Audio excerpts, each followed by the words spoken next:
Budget जो है किसी भी देश के आय और व्यय का लेखा मात्र नहीं है। ये भविष्य की उम्मीदों को लेकर, भविष्य की योजना को लेकर बनाया गया एक ऐसा दस्तावेज है जो कि किसी भी देश के भविष्य का निर्धारण करता है। देश किस तरफ जाएगा ये बजट से निर्धारित होता है।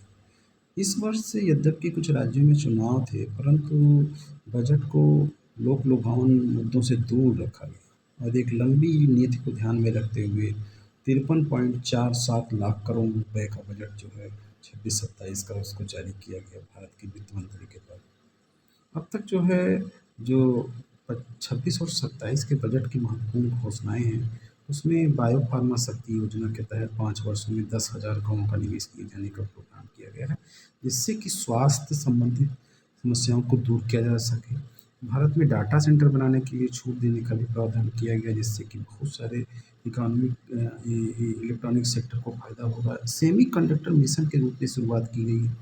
सॉफ्टवेयर हब बनने के लिए इसकी अत्यंत महत्वपूर्ण आवश्यकता है और लघु एवं मध्यम उद्योग के लिए 10,000 करोड़ रुपए का एक ग्रोथ फंड बनाने की बात हुई, जिससे कि हमारे लघु और मध्यम उद्योग चरमराए ना और उसको सशक्ति मिलती रहे। आत्मनिर्भर फंड की भी बात भारत सरकार ने शुरू की है और सबसे महत्वपूर्ण रक्षा बजट को 1 लाख करोड़ की बढ़ोतरी कर दी गई है। ये अति आवश्यक और अति महत्वपूर्ण विषय रहा है। भारत का ऑपरेशन सिंदूर के उपरांत अपने रक्षा सेक्टर में ग्रोथ बनाए रखने के लिए संसाधनों की आवश्यकता होती है, क्योंकि भारत रक्षा सौदे के उसमें भी बहुत आगे है। बहुत सारे छोटी और दूर की मिसाइलों को भी बना के निर्यात कर रहा है। डिफेंस कॉरिडोर हमारे राज्य, प्रत्येक राज्य में, अधिकांश राज्यों में तो बन ही चुके हैं और अभी उत्तर प्रदेश में ब्रह्मोस का उत्पादन एक बड़े स्तर पर शुरू किया गया है, जिसकी कि मांग वैश्विक स्तर पर भी बहुत ज़्यादा हो चुकी है।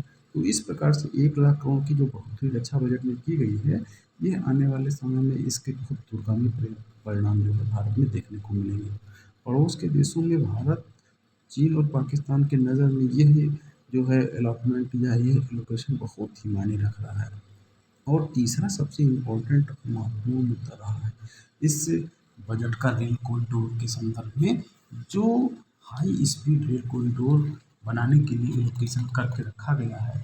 बजट में राज्य बजट से राज्य में आर्थिक व औद्योगिक गतिविधियां बढ़ें, इसका ध्यान रखने के लिए फाइनेंशियल एलोकेशन के साथ साथ जो कनेक्टिविटी है उसको बरकरार रखने के लिए भी अत्यंत महत्वपूर्ण योजनाएं होनी चाहिए। और हाई स्पीड रेल कॉरिडोर जो कि भारत में बुलेट ट्रेन जो बन रही है, उसी के साइमल्टेनियस उसको ग्रोथ या उसको इनपुट प्रदान करने के लिए जो सेमी हाई स्पीड रेल चल रही है भारत में, जैसे वंदे भारत हो गया। एक तरीके से कह लीजिए कि रेलवे इंफ्रास्ट्रक्चर का अपग्रेडेशन चल रहा है और धीरे धीरे ये बुलेट ट्रेन तक ऑप्टिमाइज करेगा भारत में। और जो 2047 तक भारत को विकसित राष्ट्र बनाने की परिकल्पना पर सरकार कार्य कर रही है, उसमें ये मील का पत्थर शामिल है। इस तरीके से ये 3 सेक्टर जो इस पे हम लोग डिस्कस किए बजट के, ये बहुत महत्वपूर्ण सेक्टर है, स्वास्थ्य से जुड़ा हुआ और अर्थव्यवस्था के विभिन्न पहलुओं को ध्यान में रखते हुए। अब देखते हैं आगे आगे क्या होता है।